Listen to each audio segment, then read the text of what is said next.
And we were just saying with the UNICEF colleagues that apparently today is a bank holiday in the UK and the US. So I'm really sorry for that. A lot of people asked for the recording, which we generally share on the website. So hopefully people that aren't able to attend today will be able to listen in. Also, Helen Morton is on leave this week. We had World Health Assembly last week, so much deserved leave. But Cassia from the WHO team is on, and Monica from UNICEF, as well as a number of other WHO and UNICEF colleagues. I've put the agenda for today into the chat. So we have a whole bunch of things, a number of updates on the National Progress Guidance, on the first anniversary, on the digital dialogues, and then for me, always the pièce de résistance, the most exciting is the country updates. So we have updates today from Nigeria, Kenya, and Thailand. So with that, I'm going to throw myself into this busy agenda. As always, feel free to open your mic, shout if you want to add something, raise your hand if you have a question, and or just hold them to the end. We'll generally try to keep 10, 15 minutes at the end for questions and remarks. I just want to start with a bit of good news, which is the website. We have finally, just today, seen the first version of the new website, which I'm sharing with you now. It's still in the making, so no harsh reactions, please. But you'll see that we've changed the vibe quite a lot to have it focus more on the campaign side of things rather than just the ministerial conference in Bogota. So everything that's linked to the Bogota conference is here. Nothing has been lost. We have the institutional memory. You'll see that we have a homepage, then a page on pledges. So this is where you'll see all the pledges, and we have country maps where you can click on the country and access information on that country. We have the call to action, very clearly presented in the different languages. We have resources, only resources that are central to the first ministerial conference or the second ministerial conference or the third ministerial conference. So this is not just a repository of all resources, it's really going to be linked to the ministerial conference. We have a news section. If you guys send us good news, we try to post it here and then also try to highlight it in the newsletter, and then a calendar of events as they're coming up.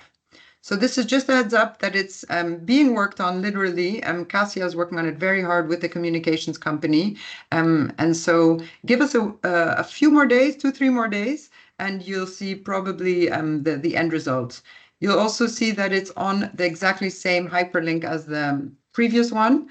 So I will put that in the chat so you can have a look at it. And if you have any questions, concerns, suggestions, just let us know.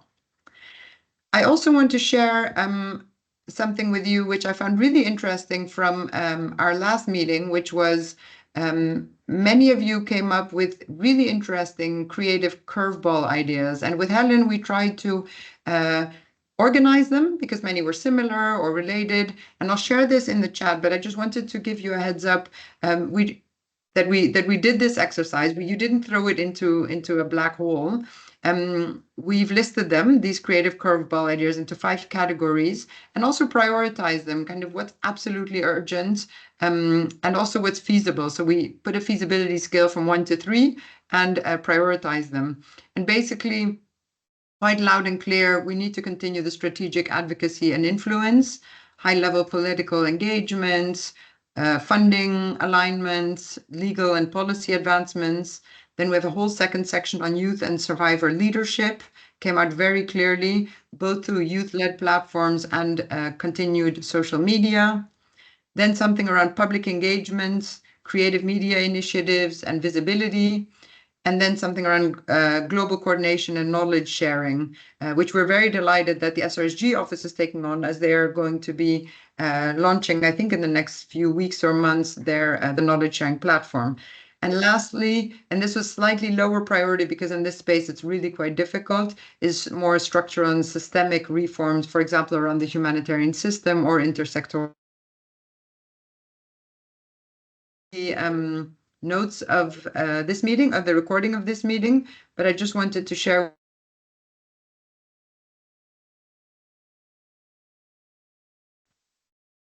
Oh, unless there's any questions. Can you hear me? Sabine, you're breaking a little bit at Okay, yeah. points for me at I saw least. that I broke off. Is it okay now? Yeah. Okay. Then I'll hand over to Monica. Unless there's any questions on the website or the town hall ideas, we'll send them both to you along with the recording of this town hall. But unless there's any questions on that, then I'll hand on to Monica for an update on the National Progress Guidance. Over to you, Monica.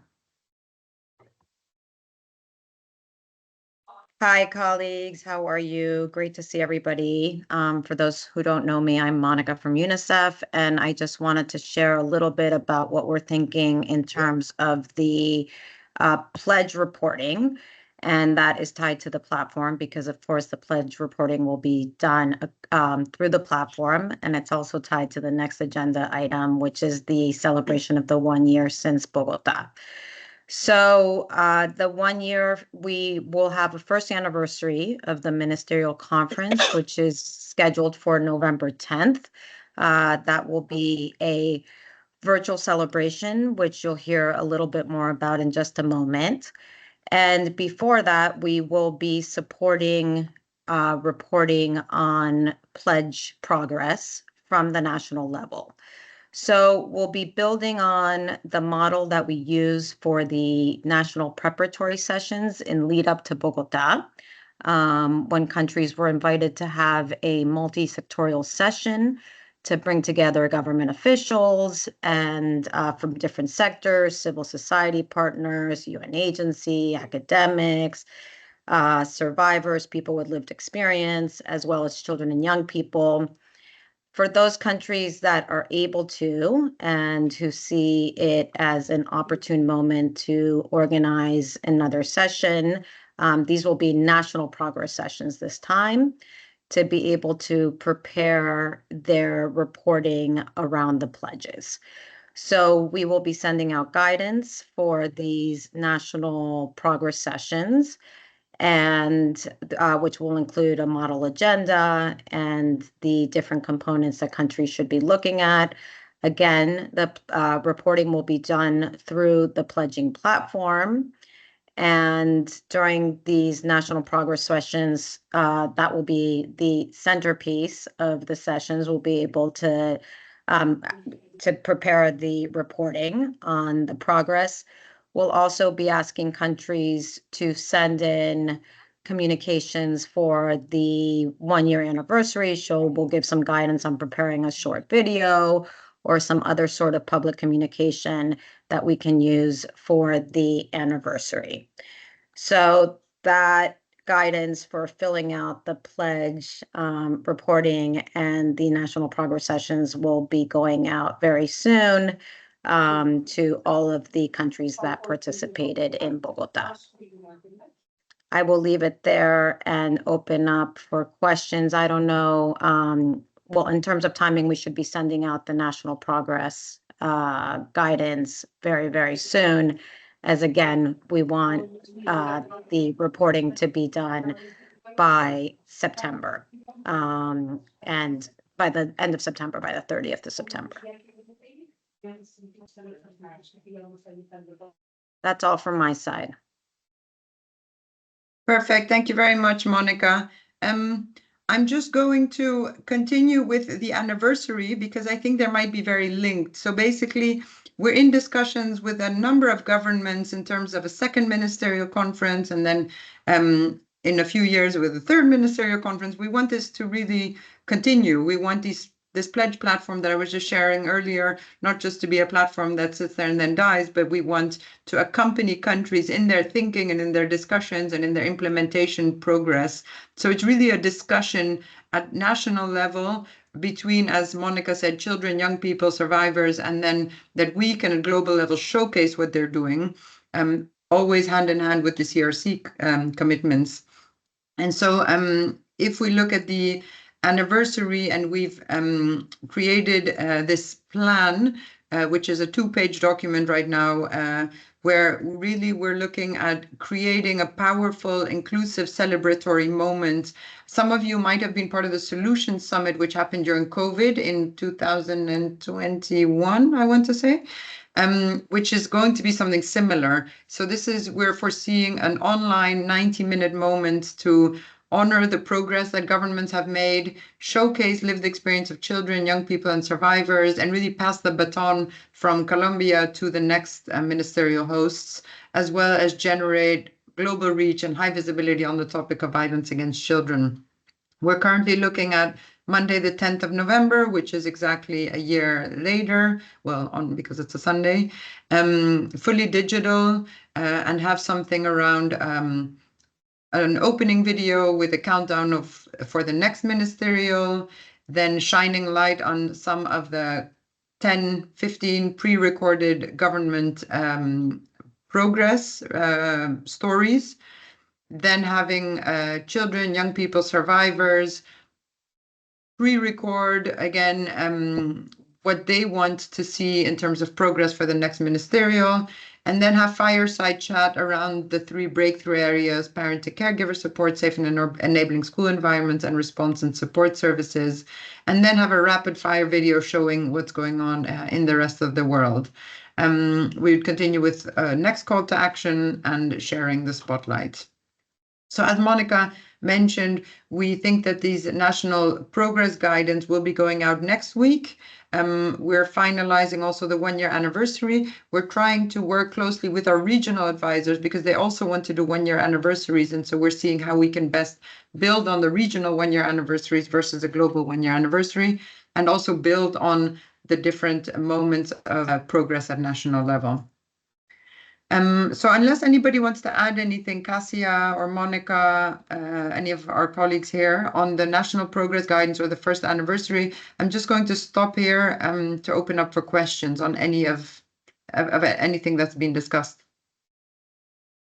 Please just put your mic on and speak up because I don't see any hands up. Hi, Sabine. I put my hand up. Yeah. So sorry, I'm keeping my camera down because I'm in a low response area, just so I don't get cut off. Thanks everyone as always, and I'm catching up with the meeting after a lapse of a couple of months. So great work to see all of this progress. Has there been any update from Sri Lanka at all? Cassia, can I let you respond? I haven't followed. No, we haven't received any direct update. Maybe colleagues from UNICEF country office or WHO office have more directly, but I don't think we have received any specific updates from Sri Lanka. We do hope to receive them in September. Okay, thank you. So you'll also see in the guidance that Monica's talking about, which will be shared very widely with anybody that attended the conference, but also this town hall list, you'll see that we give very solid, concrete guidance on how you can countries can add a pledge if they haven't done so, or update their pledge, or report on their pledge. So there's still really space for all of that. Last week was World Health Assembly. We met with some governments like Australia and Denmark that hadn't submitted pledges and they're still interested in doing so. So we'll be following up with them to ensure that they also submit a pledge so that we can celebrate more countries on the 10th of November. I don't see any other hands up unless I'm missing them. So I'll hand over to Cassia to update on the digital dialogues. Okay, perfect. Hi, everyone. Great to see you all. So, well, as you all know, last November in Bogota, over 100 countries made more than 370 bold pledges to end violence against children. And it was a powerful moment, but commitments alone are not enough. So we need to translate these commitments into action and real change for more than 1 billion children. So the digital dialogues are designed to support that. It is this WHO and UNICEF-led initiative, co-organized with a range of expert partners. And it will run from mid-June to mid-August 2025. And it's a platform for meaningful exchanges, a space where government, civil society, technical partners can come together and share the latest evidence, practical implementation strategies, real-world changes, and promising solutions. More crucially, these sessions will also amplify the voices that matter the most, those of children, young people, and survivors.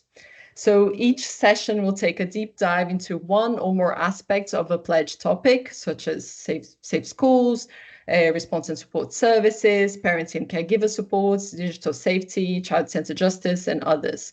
And the goal is to foster learning across regions, strengthen multi-sectorial collaboration, and accelerate the implementation of commitments. Beyond that, the dialogues will also showcase best practices, highlight innovative efforts, and create a sense of shared accountability as we move to the reporting moment and also to the 1-year anniversary. We'll be sharing the invitations and sign-up details very soon, and we encourage all of you to get involved. Let me know if you have any questions regarding the digital dialogues, and we hope to see you there. Thank you, Cassia. So yeah, similarly to sending out the national progress guidance, we'll be sending to you shortly, probably in the next couple of weeks, this list of the 8 to 10 digital dialogues that we're organizing. So then you can just click, either sign up for 3 or for 5 or for all 9 of them, whatever's of interest for you. So we're very excited to be organizing these digital dialogues with our communities of practice. Are there any questions on that? No questions, so I'll just continue. Yeah, sorry, Sabine, it's Amanda here from Save the Children. I was just going to ask, in terms of the different topics, if we've got colleagues and country officers who we know that their governments have some really good practice to share, or they're progressing on the topic, is there a way to be able to give them a platform, or for them to be able to share an example at one of these sessions as the planning goes forward? Cassia? Yeah, absolutely, Amanda. Please share it with us, and we'll organize accordingly to the topic. But yeah, please feel free to send it to me. I'll put again my email on the chat. Perfect. Okay, thanks very much. And Amanda, the point is exactly that. We're working with the communities of practice to showcase what's happening in terms of progress at country level. So if you have government counterparts that are doing great work on any of the subjects, please send them our way so that we can get them to showcase their work. Vicky? Hi, Sabine. Good morning. Good morning, Cassia. Nice to meet you again, to see you again. How are you? It's been very long. One question, Cassia, will it be space for cities to present good experiences, as we just launched the Inspire Action Plan here in Buenos Aires City, together with civil society, Paula, and adolescents and other engagement groups? Do you think it would be possible for you? So the way we organize the digital dialogues is by theme, but as the idea is to share, good practices and how either countries or cities are doing it, innovative ways of advancing the implementation of the pledges. We can maybe think about which session would make sense, or even think about another session that it's more related to data, to monitoring, multi-sectorial approach, multi-sectorial collaboration. Yeah, absolutely.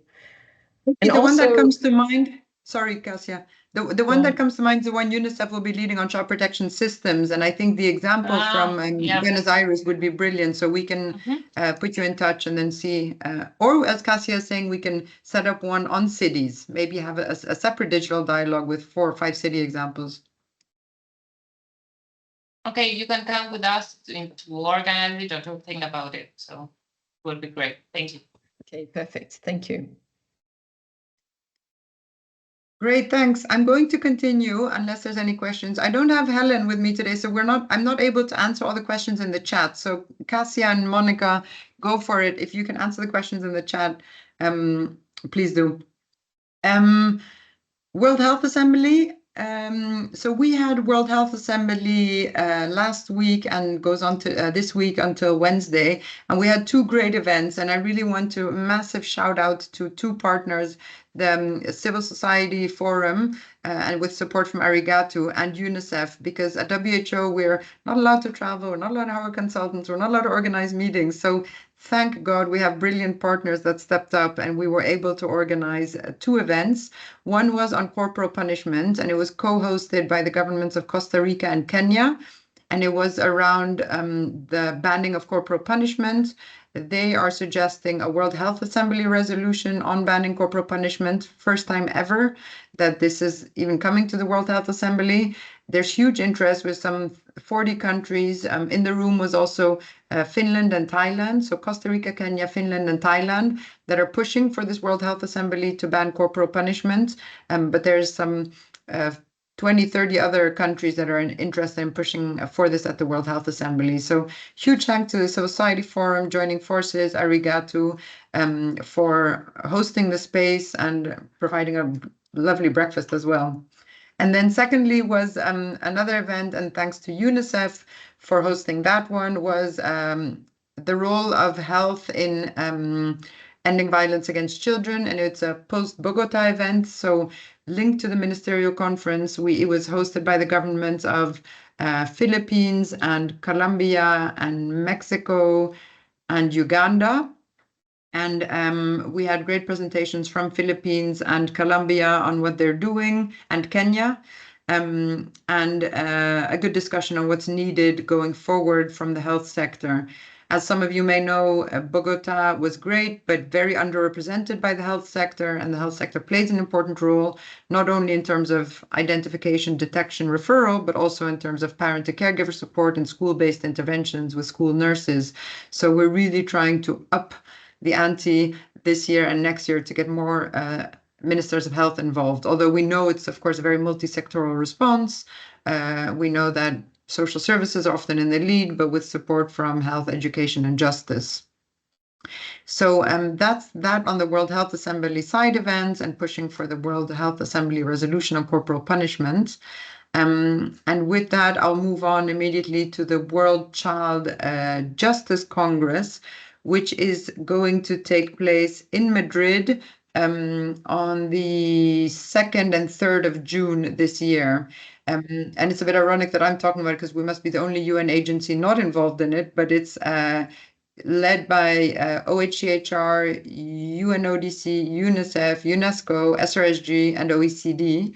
And I'll hand over to Monica to say a bit more about it. But basically, I mean, I remember being in Burundi and visiting children in a prison, and I've never seen anything like it. It still kind of sits on your retina for the rest of your life when you have 5 kids locked up with 200 men, and you see these prisons, and you see the violence in these prisons, and you see these kids that are not getting a fair trial for stealing an apple.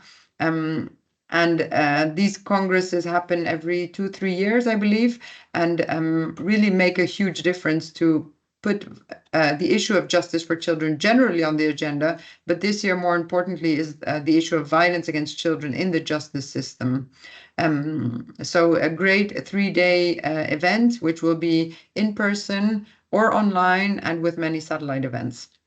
And I'll just put the link in the chat for people who are interested in hearing more. And Monica, I don't know if you want to add anything on that. Sure, Sabine. I did copy the link. Just to say that this is the 5th World Congress on Justice with Children. And there will be a declaration that comes out of this. This year, as Sabine mentioned, there's many opportunities to connect virtually. So please do look at the website to see how to do that. And there'll be very much a focus on preventive interventions, of course, on systemic reform, and in some of the emerging issues such as digital justice as well as violence. There'll be also, for the first time, a joint declaration. It's actually an advocacy brief that will be launched by several UN agencies on ending detention of children in administrative justice. So a very strong statement on that topic of ending detention. As UNICEF will be also launching updated data on the number of children in detention and just a sneak preview that there is a positive trend in terms of reducing the number of children in detention, but of course still a big problem globally, and many, many technical products and documents that will be launched during that Congress, and good practices, promising practices that will be also shared along with evidence. So please do check out the website for more information, or feel free to get in touch. Thank you, Monica. That was on the World Child Justice Congress. I don't see any hands up. Again, please feel free just to put your mic on if you have any suggestions, questions, or if you know anything that we don't know. We're gathering the information that we can. And with that, I'll hand on to you. Continue, Monica, on the Global Parenting Forum, which will also take place in Spain. I fear that I don't have as much information about this as I should. Sorry, I think somebody else from UNICEF was going to join for this, but just to share that there is a global parenting forum that's being organized for the beginning of January of next year, in partnership with the government of Spain. And this, of course, will be a very important moment to look at one of the breakthrough priorities, the evidence-based high impact priorities that were highlighted in Bogota around parenting. And it will be a forum in which there will be the opportunity to look at, again, the latest evidence, but also to determine a roadmap moving forward in terms of scaling up and supporting public policies around parenting and the best evidence-based parenting around the world. So we can share more information on that. I don't know if Sabine, if you have more from the parenting group, but that is being organized as a big event. Well, not such a big event, an event looking really at the governments that are committed to this issue for the beginning of January of next year. Yeah, thanks, Monica. I am actually very much involved in this one. So it's WHO and UNICEF, along with the Global Initiative to Support Parents, which is led by ECDAN and Parenting for Lifelong Health and IRC as well. And this will be the idea, I think, of this one. We're still really figuring out. We wanted to link not only to Bogota, but also to the early childhood world and to the mental health world, adult mental health, young people's mental health, adolescents' mental health.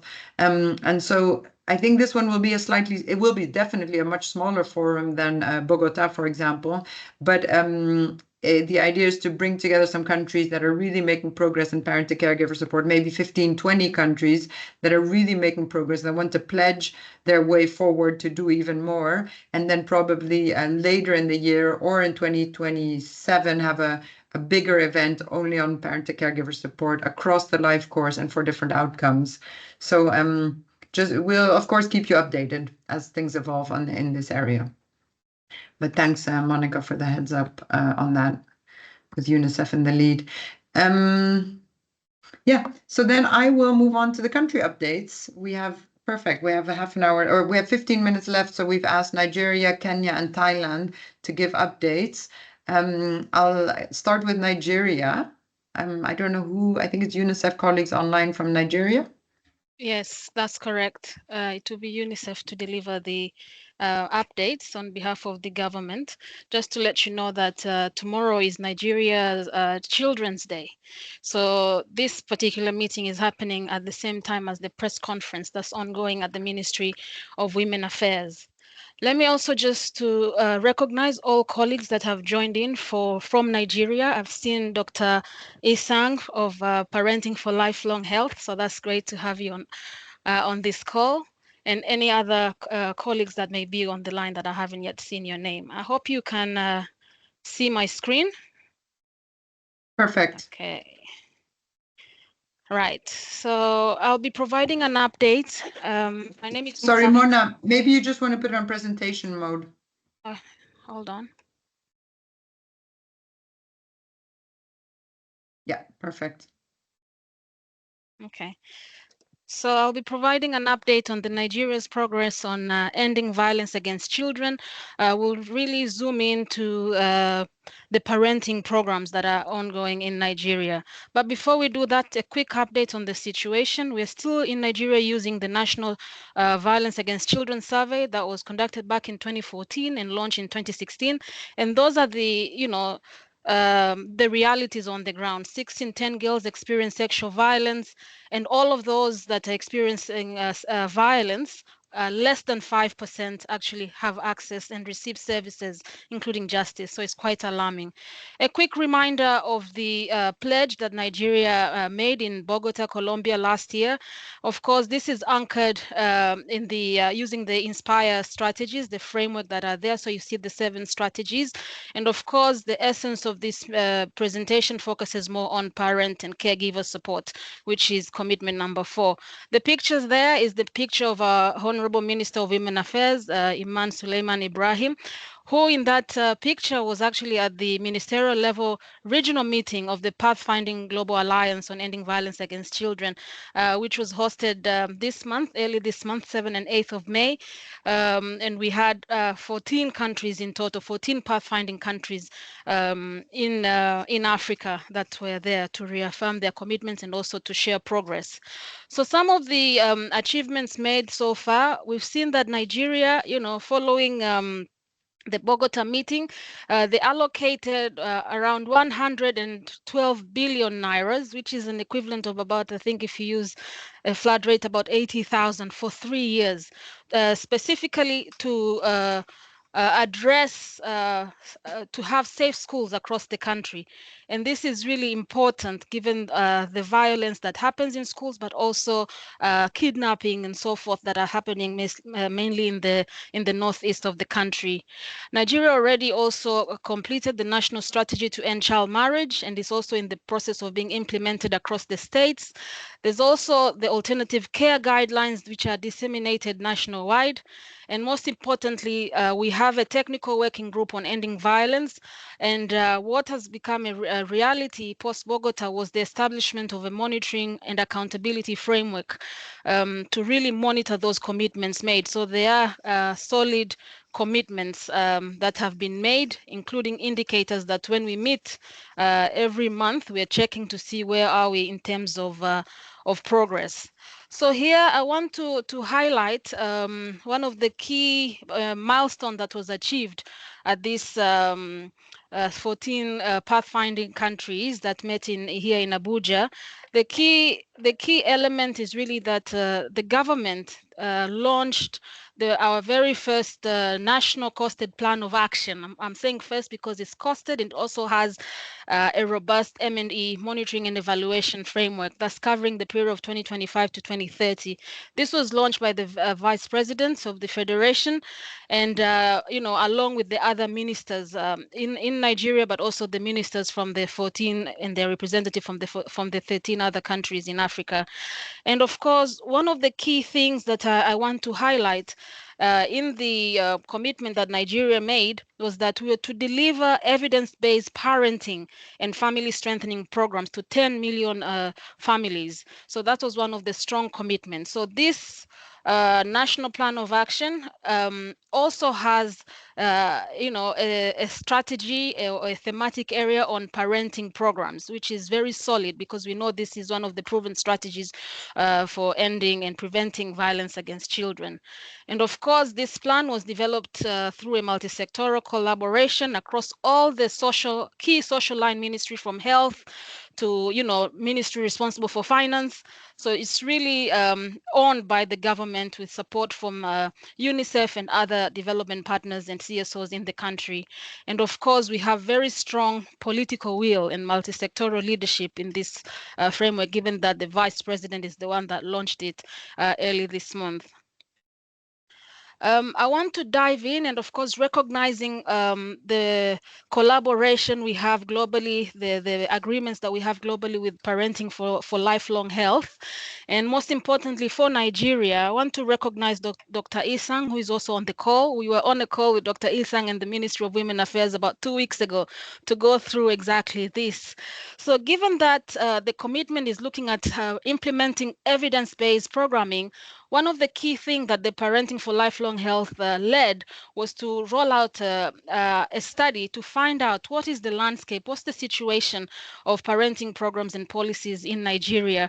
And, the numbers you're seeing there is really what exactly was done in terms of, key interviews were conducted, about 7 of them, 200 documents were reviewed, plus, 30 plus surveys conducted. And what we've seen is that there's a wide variation in content and delivery.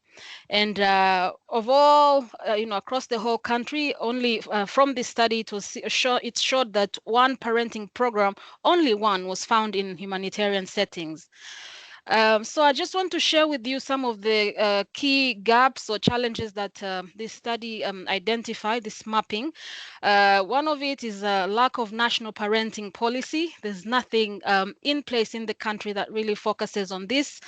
There's also a fragmentation in terms of implementation, and also for those states that have parenting programs, very few are evaluated to really check their efficiency and whether they're working.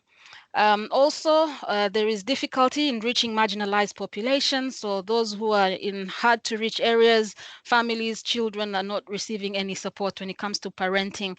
And also there's some caregiver skepticism, engagement and fatigue. A lot of actors are on the ground talking about parenting programs and not necessarily delivering trainings. It's more of awareness raising or having a conversation, and they'll tick that this is a parenting program. And of course, one of the findings showed that there's limited funding and research and evidence overall. So following this study and in discussion with the ministry, Federal Ministry of Women Affairs, and also Parenting for Lifelong Health in Nigeria, I'm about to finish. Yeah, sorry, I was going to say you have 3 more minutes because we have 2 more countries. So that's our map of what we want to do next, informed by the situation analysis. We want to standardize program content delivery with the Ministry of Women Affairs. We want to integrate this into existing services. Of course, capacity building and coordination will also follow. And of course, advocacy for increase in funding allocation and research and community awareness.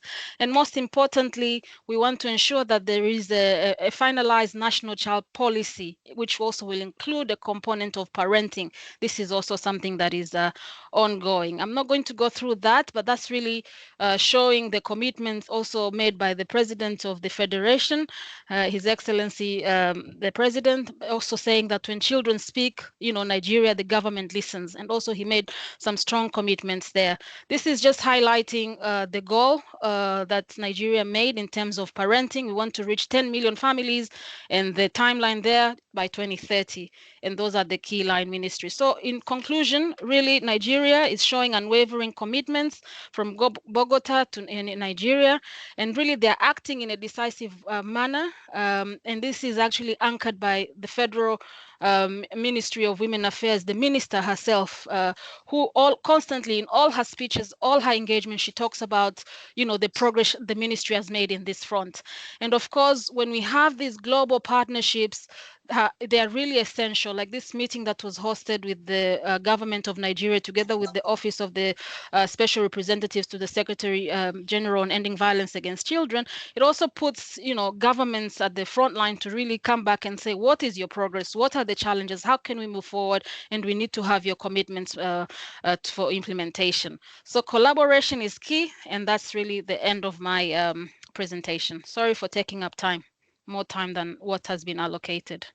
Back to you. Moni, I mean, honestly, if I could, I'd be doing a standing ovation now, because I just think it's really brilliant to see the progress in Nigeria. So really huge congratulations, and UNICEF for pushing and driving and supporting this. So and PLH colleagues as well. So huge thanks for presenting that. And can I ask you to share the slide deck with me? And I see a few hands up, but if you don't mind, I'm just going to put us on hold because I do want to move on to our colleagues in Kenya and in Thailand, and then I'll take the questions from the three after, if that's okay for you, Mona. Yeah. So colleagues from Kenya, I don't know who's online. Hi, can you hear me? Yeah, we can hear you. Okay, so hi, my name is Eddie Meidas. I'm from UNICEF Kenya country office, Chief of Child Protection. So then it's the same, and it was a bit short notice, and we couldn't get our government counterparts to talk today. Est-ce qu'on est capable de me joindre? Go ahead, we'll Yes. put the person on Okay. mute. Okay, thank you. Yeah, so then I will stick to 5 minutes, and also I will stick to what I was asked to talk. So all our Kenya's brilliant back engagements, I skip all of them. So I focused on the Bogota pledges related to the parenting program. So then Kenya has have two related pledge commitment in the pledge. The one is it says delivering parenting national positive parenting program, which is already government-owned national positive parenting program to reach 2 million families by 2027. And then also there's something, if you look at it, something called, it says scale up nutrition improvement through cash and health education. It's called niche for program. So it's a cash program. So with nutrition counseling and child protection, actually parenting component. So to reach 2.9 million families, and then also scaling up to the additional 7 countries by 2030. So as this cash plus program is having parenting program, so these are connected in a pledge, then so then for it says additional 7 countries, scaling up to additional 7 countries. Then at this point of time, so we are on the 3rd countries. So UNICEF has been supporting. Then this is, and I think the scale up was also one of the point of discussion today. Then the reason we are able to, put this, and then also as a kind of, one of the promising pledge, while many other commitments are a little ambitious. So as this Cash Plus project is part of the World Bank and also FCD supported government cash transfer project. Then government and also all the child protection partners made a huge effort over the past few years. They managed to put the parenting program into this cash plus program. Then this is giving us opportunity for scale up, and otherwise it's difficult to bring to scale with small amount of funding we have access to. Then also as the World Bank has been engaging, so the robust evidence generation is a requirement. So then we have done the supported qualitative study with the World Bank on the pilot of this pilot parenting program as part of niche. And then also the bank has recently gave us very good news. One of the gender lab, African gender lab, has shown interest in doing the RCT, the randomized control trial for the parenting bit. So by positioning, so parenting program within the large project, so we are bringing a lot of an opportunity for the scaling up. So this is something I wanted to share. Then a little bit stepping back on the generally about this Bogota pledge, the government has led the working group and so specifically to follow up this pledge. Then we have supported that as well. Then I was so impressed with that gathering. All the partners and different ministries are there. Then we have spent quite a bit of time to talk about public financing, domestic budget to be able to implement it, because there's a very, awareness. Without that, especially in this kind of, age landscape, so without tapping into the government budget, nothing will be being brought to the scale. We have spent quite a bit of time for the very concrete action, what we can do. So to negotiate with national treasury, negotiate with related ministries in terms of public financing. then, Mona mentioned, very high level, vice president level of commitment. So that's great. But Kenya, I think one of the challenge we see in the national action plans or the back related initiative was it doesn't necessarily go at high level of the multi-sectoral engagement. So technical level, it's very strong, but at the ministry level, even higher. So that's something also we are looking at, to position the whole back agenda higher. Yeah, so let me stop here. Really wonderful, Eri. Thank you very much. Quite a different approach than Nigeria. And at the end of the day, we see the importance of political commitment, linking it, as you're saying, the parenting work to cash transfer programs, the importance of having the institutions behind it. So really interesting. Thank you. And interesting also that we're talking about pledges, and very quickly we're following into the parent to caregiver support space in Nigeria, in Kenya, and we're going to move on to Thailand. Ben, I think you're online. If you can say something about the work that Thailand is doing as well. Right. Colleagues from Thailand? Yes, it's me. Yeah. Yeah, hello Over to everyone. you. I'm Dr. Dutsadi from the Department of Mental Health of Thailand. May I ask my colleague Nacha to share the screen, please? Yep. And it's our country's honor to join the side events at the WHA with Nigeria and Kenya.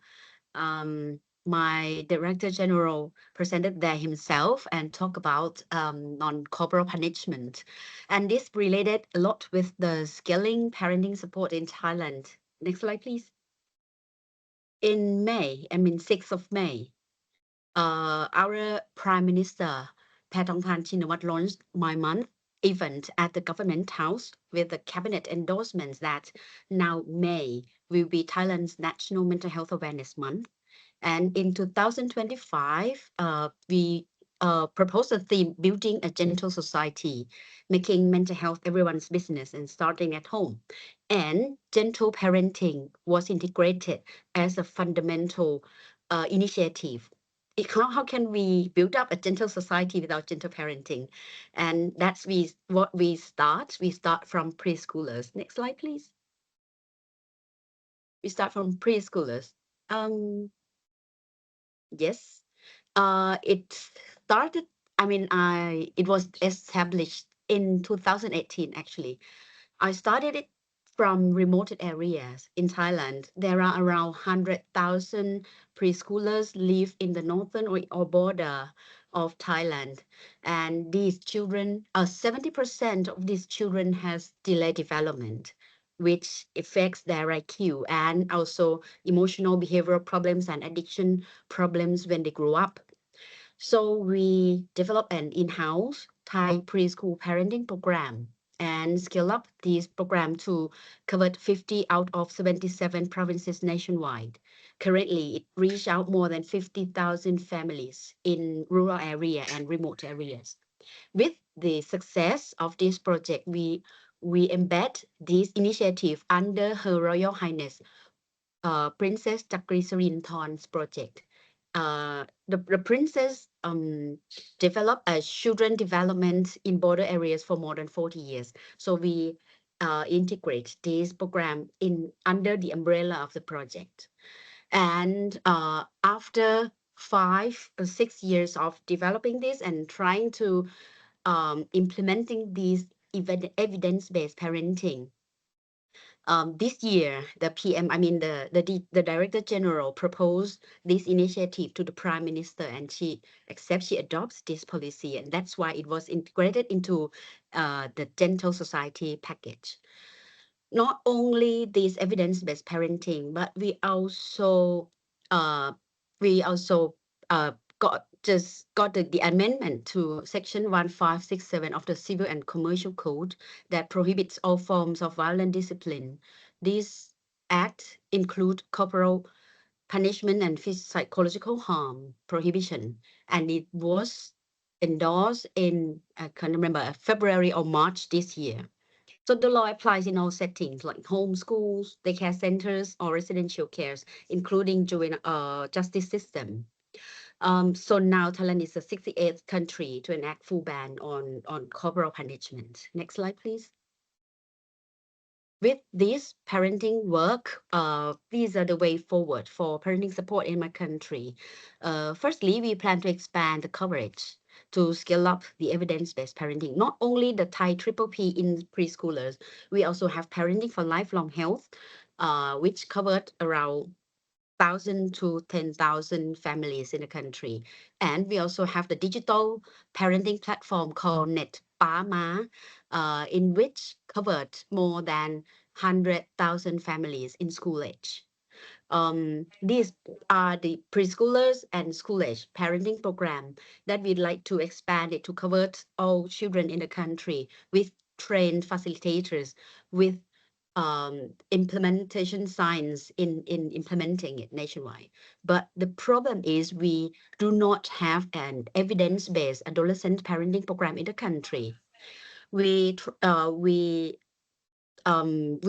contact the WHO and also the UNODC that they have the Family United program or Strong Families program that they implement the parenting for children aged 8 to 15-year-old, and we're trying to adapting these adolescent parenting program under the umbrella of addiction prevention policy, because we found that when we work in the community, we found that family quality of family well-being is related closely with children emotional and behavioral problems, and including addiction.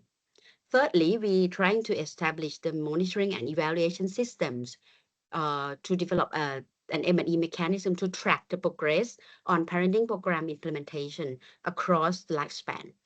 And lastly, we plan to strengthen Parenting Champion.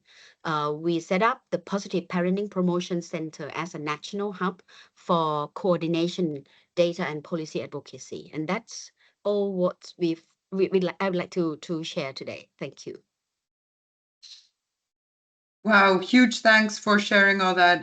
Really impressive again to see the progress happening so quickly in Thailand. Thank you very much for sharing. We have 8 minutes left, and I saw a whole bunch of hands up. So if you don't mind, I'm going to put up the 3 speakers again, Eri and Mona. I hope you don't mind. I'm going to highlight you, and if our colleague from Thailand can stay on as well to answer any questions. Please just put on your mic and speak up. It's probably the easiest.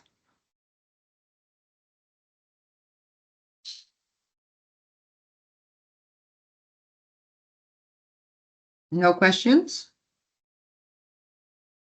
Hi, can I just ask, this is Tush. Sorry, can you hear me? Yeah, go ahead, Tush. Okay, Tush. Sorry, it's nothing to do with what the speaker said, but just wanted to know, where can we find the 40 countries that have signed up to the corporal punishment WHO resolution, please?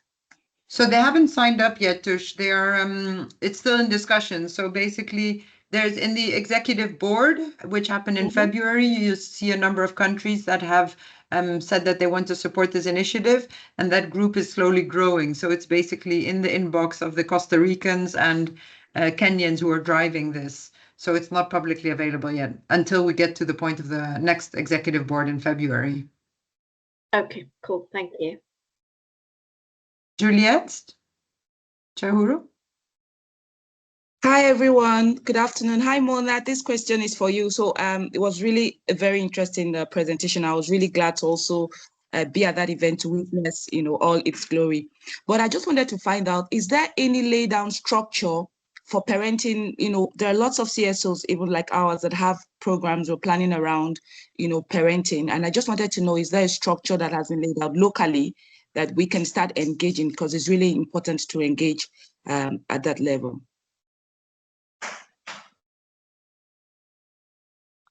Hi, Juliet. Thank you for that question. I'll go ahead and respond. The structure that is in place in terms of coordination, as I mentioned, is the technical working group that is in place, which also, I think there's some noise, which also is the one that was responsible to put together with the, led by the government, Federal Ministry of Women Affairs, these Bogota commitments. So we're using that same technical working group to also track the progress. So if you want to engage further, my best suggestion is that you contact the Federal Ministry of Women Affairs, who can then lead you to the right structure. If you're going to be working, because Nigeria is a federation, so we have different states that are also independent.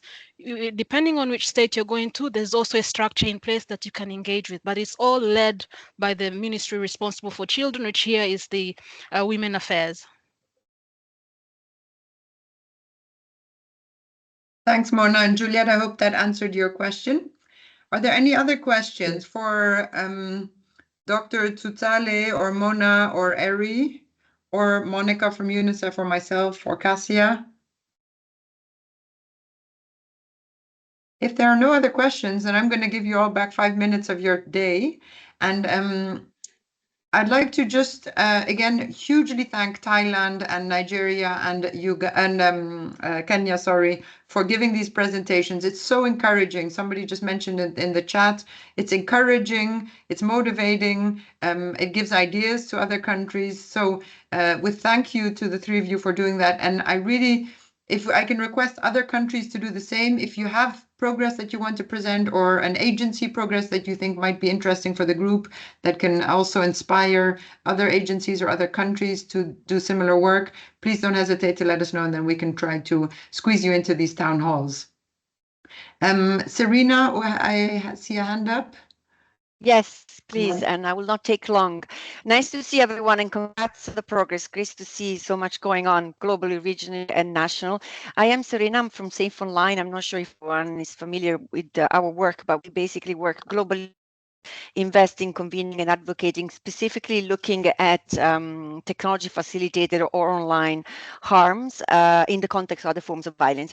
I just wanted to flag that we are at the moment coordinating a new initiative around advocacy for financing with a number of partners. We are defining the concept, and we should be able to share with this group more information in June. However, I wanted to flag, because I saw also Nigeria mentioned, we are very interested to see examples, best practice, or lesson learned from countries where action plans are being costed, where advocacy is being done, Ministry of Finance, so we are convening. So I'm going to put my email in the chat. Please write to me if you want to engage with us, and we will of course share more information in June. We are planning to host a high round table around the G20 in South Africa in November, specifically focusing on this, and a lot more to come. Sorry, Sabine, I took a bit long. Over. Thank you, Serena. No worries at all. As you were speaking, it reminded me that the Office of the SRSG has also just launched their investment case, which is a toolkit, which is a really useful tool for doing these kind of return on investment studies and so on. So I'm sharing that in the chat. And Serena, as you were speaking, I was maybe we can take it offline, but maybe in the next town hall we can also have a session to focus on online violence against children. I think many partners are. There's so much going on, and it's so quick in this space. So how we can talk and work on the issue of children, young people, and the digital space. But Serena, let's take that offline. So huge thank you to everyone for joining. We will share the recording. We will share the different tools. If I can ask Thailand and Nigeria and Kenya to please share your slides with me, that would be great, because you've really inspired other countries, I think. And with that, thank you all very much, and I look forward to the next town hall in 1 month's time. Thank you, everyone. Bye-bye. Thanks so much, Have a great Sabine. day. Bye-bye. Thanks, everyone. Thank you so much. Bye. Bye-bye.